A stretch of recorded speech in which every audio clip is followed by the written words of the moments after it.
This is the Unitarian Universalist Church of Indianapolis. Sermon for January 31st, 2021. Breaking Boundaries, The Life of Margaret Fuller by Jamie Hinson-Rieger. Do you know how it is when you're 6 years old and you can't sleep because you're having nightmares every night, because your dad keeps you up late into the evening translating passages of Latin from Virgil's epic poem, the Aeneid, and the stories are like really violent and bloody and they give you nightmares because you're 6 years old? Do you know how that is? Yeah, I don't know how that is. Nobody knows how that is except for Margaret Fuller. Margaret Fuller was a singularly brilliant mind. One of those handful of precocious intellects that seem to appear spontaneously in each generation. And her father, a Unitarian lawyer and congressman named Timothy Fuller, was determined that that intellect would be cultivated and trained to the utmost. To that end, he took up young Margaret's instruction himself, prescribing her from age 4 onward a strict and exhausting course of study that meant reading and learning all day, followed by recitations all night. First in English, then beginning at age 6 in Latin and Greek, including the passages of the Aeneid that gave poor Margaret nightmares. Margaret later blamed this childhood regimen for, among other things, a lifetime of poor eyesight, tension headaches, and inner turmoil. She was also forever grateful to her father for treating her as the intellectual equal of any man. Now, her father's attitude toward Margaret's intelligence and education was unusual mostly in its degree and severity.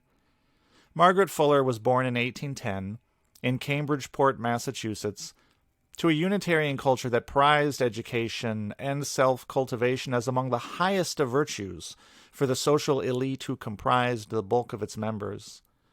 And this ideal extended to women. The great William Ellery Channing, the founder and most influential figure in the Unitarianism of her day, considered women the absolute spiritual equals of men, and the cultivation of their potential of no less importance. But this was understood in a narrowly circumscribed way. The potential for women was primarily understood to be domestic. The sphere of their expression was in the home and relationships. As Paula Blanchard explains it in her biography of Margaret Fuller, the attitude of the liberals of the day was that women, as people, should be fully educated.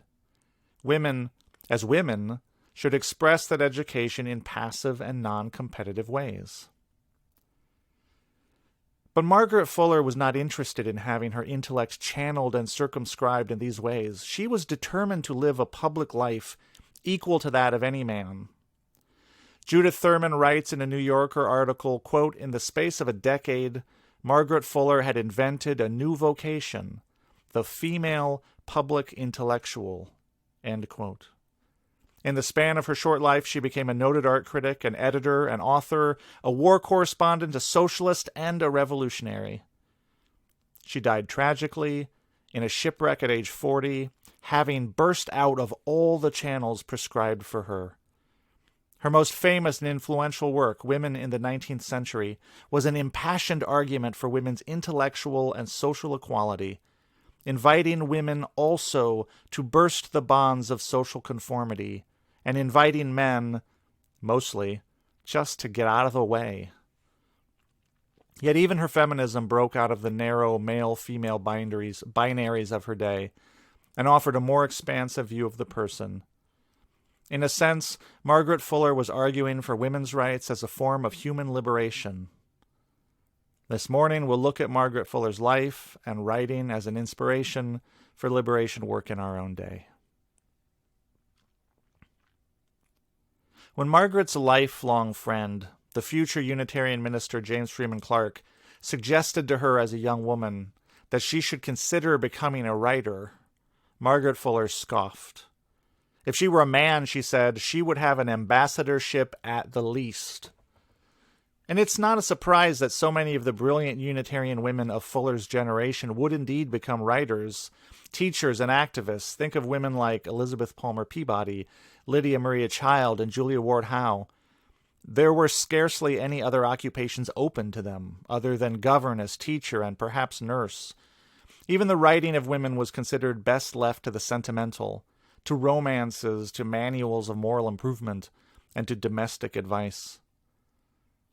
Margaret's education, rigorous and severe as it was thus to a certain extent ornamental. It was meant to enliven the future home life. It was also limited in scope and duration, as Fuller would soon discover.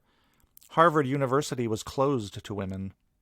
Beyond elementary schooling, her parents began to think primarily in terms of finishing school for her, of ways to smooth out her social graces and cultivate the refinement necessary for marriage. Fuller had other ideas. She eschewed men and marriage to concentrate on her now self-directed education. Her father then abruptly switched careers and bought a farm in Groton, taking Margaret into rural isolation, which was hard on her. She delighted in other minds against which to test and grow her own. Then her father died of cholera while Margaret was just becoming a young adult, leaving Fuller in charge of teaching her siblings and running the household.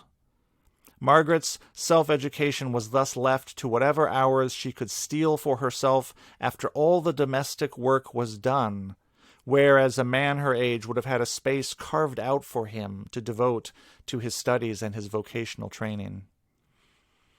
But Fuller was a dutiful daughter and conscientious in her care of her family. She was also determined not to give up on her dreams. She taught herself German, philosophy, and art, and began translating Goethe and other German romantics for the Unitarian luminaries around her. This brought her at the age of 26 into the orbit of Ralph Waldo Emerson and his Transcendentalists, a ragtag group of public intellectuals who were both awed by, afraid of, and bewildered by Margaret Fuller's aggressive intelligence and ambition. Fuller's reputation for aggression had preceded her. As a socially awkward youth with health problems and an eccentric upbringing, to put it mildly, she papered over her insecurities with what she soon discovered was a talent for sarcasm, satire, and mimicry. Her brilliance allowed her to dominate those around her in a fashion that was considered unladylike.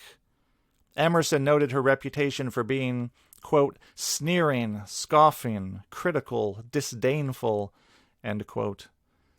He also found this take on her to be simplistic, missing the playful quality to her satire and her genuine sympathy and desire to connect with other people. Fuller was a good listener and a sympathetic ear. And Margaret Fuller was neither the first nor the last ambitious woman to be portrayed by her society as overly opinionated and insufficiently deferential. She was passionate in communicating ideas. She cared deeply about the life of the mind as deeply as any of her contemporaries. And she was more intelligent and better educated than most of them, and not shy about arguing her opinions. She was said to be electric as a conversationalist, the most entertaining conversationalist in America, according to Ralph Waldo Emerson. To make money, Margaret Fuller taught for a time at Bronson Alcott's experimental school, one of those occupations open to women, teacher. But the school was closed for the scandal of asking young children what they actually thought about the Bible, among other things. So Fuller began making money instead by hosting what she called conversations for adult women. These were inspired by Elizabeth Palmer Peabody's famous salon, and Peabody hosted them at her home. Margaret wanted other women denied access to the halls of higher education to be able to develop their own intellects.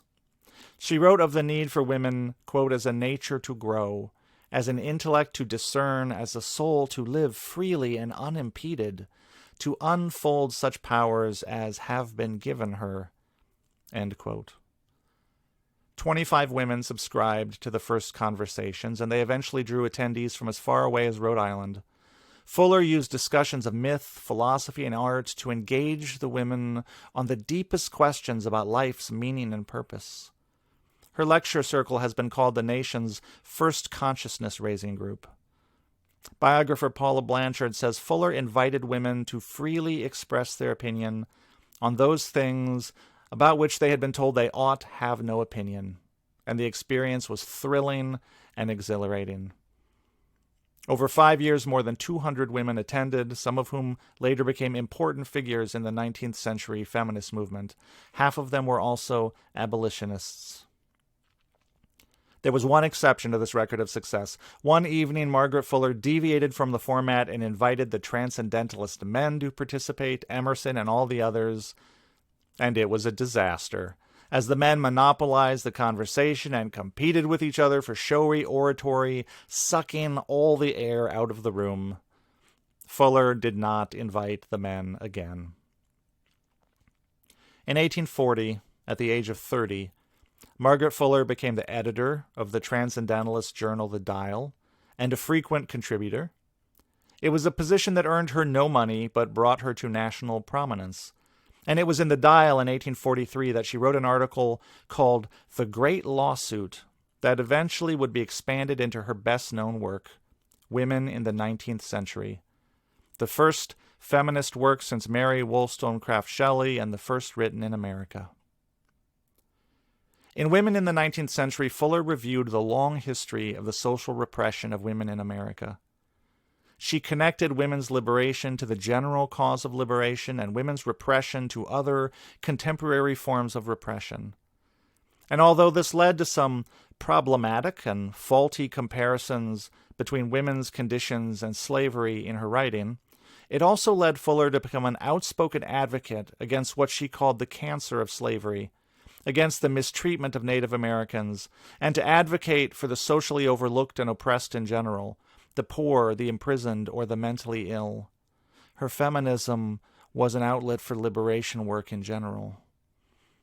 But focusing on women's rights in Women in the 19th Century, Fuller made the case for the complete intellectual and spiritual equality of women. And this would have been accepted by the liberal men of her day in theory, even as they frustrated and constrained that development in practice. So Fuller argued that in seeking their spiritual liberation, women should cease expecting men to ever willingly hand over authority, but that women needed to claim their own power independent of men. In this, she again prefigured the consciousness-raising movement, writing that, quote, women must leave off asking men and being influenced them, but retire within themselves and explore the groundwork of life till they find their peculiar secret, end quote. She primarily meant they needed to claim the authenticity and authority of their own way of seeing the world and their own experience.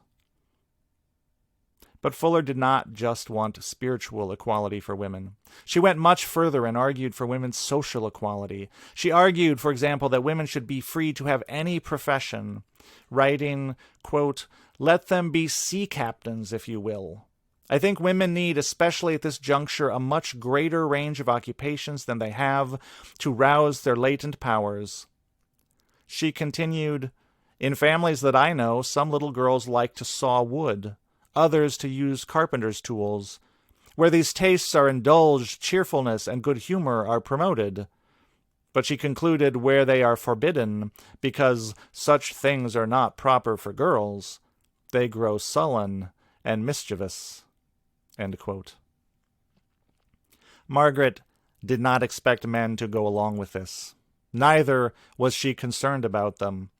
To a hypothetical male interlocutor who protested, I will never consent to have our family's peace disturbed by any such discussions of equality, Margaret Fuller replied, consent? You? It is not consent from you that is in question. It is assent from your wife. Now, Fuller was a rather severe and perhaps unfair critic of the women of her own day, goading them to stop accepting the station that they had been assigned in life and to stop willingly diminishing their own powers by choosing to prioritize marriage, family, and domesticity. She argued against marriage as a desirable option for women, or men for that matter, saying few marriages were truly a sole union of spiritual equals, and until marriage was equal, women should opt out. Now, to what extent any individual woman was really free to opt out of her social system is up for debate. In this, Fuller prefigured the tension between second and third wave feminism, the one seeing the personal as political and criticizing women for their supposed role in their own diminishment, the other honoring women's individual choices while calling for collective liberation to change the context of choosing. Where Margaret Fuller was much more modern was in her embrace of gender fluidity. She conceived of the masculine and feminine as abstract principles or ideals, and she wrote, quote, "Male and female represent the two sides of the great radical dualism, but in fact they are perpetually passing into one another. Fluid hardens to solid, solid rushes to fluid. There is no wholly masculine man," she concluded, "no purely feminine woman." In this, she was far, far ahead of her time. Women in the 19th Century was published to some favorable reviews, some justified stylistic criticism, and some predictable moral outrage and pearl-clutching. It also sold well, and to Fuller's surprise, she even made a little money off of it. Its influence was ultimately far-reaching. Susan B. Anthony and Elizabeth Cady Stanton would write that Margaret Fuller possessed more influence on the thought of American women than any woman previous to her time. While working on women in the 19th century, Fuller published a popular travelogue that caught the attention of Horace Greeley, who invited her to move to New York and write for the New York Tribune. There, she became an arts critic and also began to write more actively about social reform, connecting that through line of liberation. For example, she spent the night in the Sing Sing prison to write a story about the abuses of women imprisoned there. In 1846, she was sent overseas as a war correspondent in Europe. In 1848, during the period of uprisings across Europe, she became a war correspondent, the nation's first woman war correspondent. Already a socialist, she was deeply sympathetic to the liberation movement sweeping across Europe. And somewhat improbably for a woman from Cambridgeport, Massachusetts, Margaret Fuller became embroiled in the Italian Revolution. She fell in love with an Italian revolutionary named Marchese Giovanna Angelo da Soli and had a child, apparently out of wedlock. It is not clear if the two later married. During the Revolution, when the Roman Republic declared its independence from the Vatican, the couple was trapped in the city of Rome while it was besieged by the French army.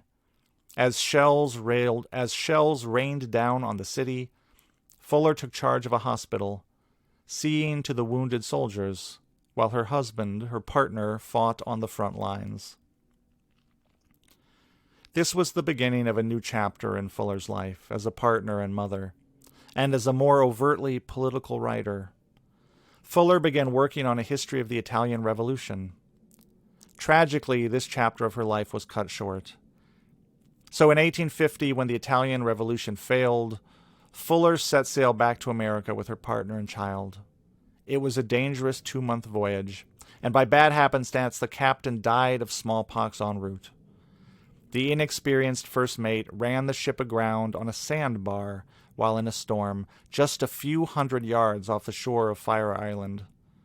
Margaret Fuller and her family, as well as most of the inhabitants, drowned in the storm with land in sight. Although Henry David Thoreau went the next day to look for her, her body was never found. The writer Edgar Allan Poe is said to have divided humanity into 3 categories: men, women, and Margaret Fuller. Margaret Fuller, biographer Paula Blanchard notes, was, along with Poe, America's first major literary critic, the first woman foreign correspondent, a significant developer of American Romanticism, and a pioneering feminist. She went further than any other woman in her time, says Blanchard, in forcing an unwilling public to accept the idea of a woman as a major intellectual figure.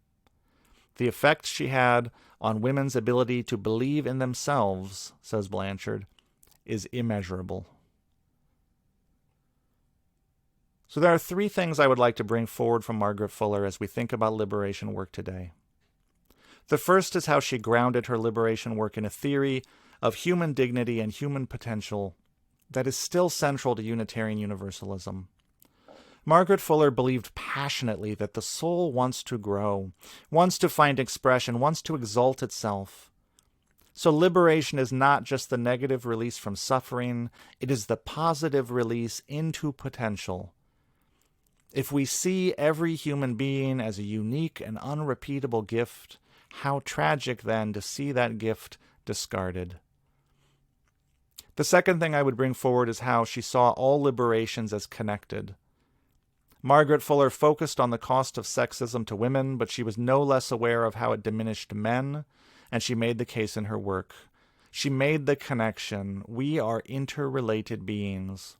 When some are diminished, all are diminished. When relationships are perverted by prejudice and power imbalance, both sides of the relationship suffer. Not in the same way, but suffer nonetheless. Thus, we all have a stake in overthrowing systems like patriarchy and racism.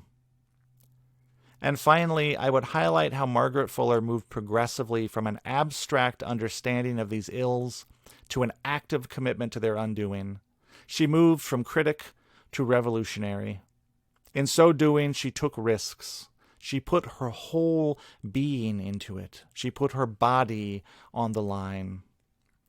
We don't all have to be revolutionaries. We don't all have to be out marching in the streets. But there can be no commitment to liberation without some level of risk. We all have to decide for ourselves what level of risk we are prepared to accept.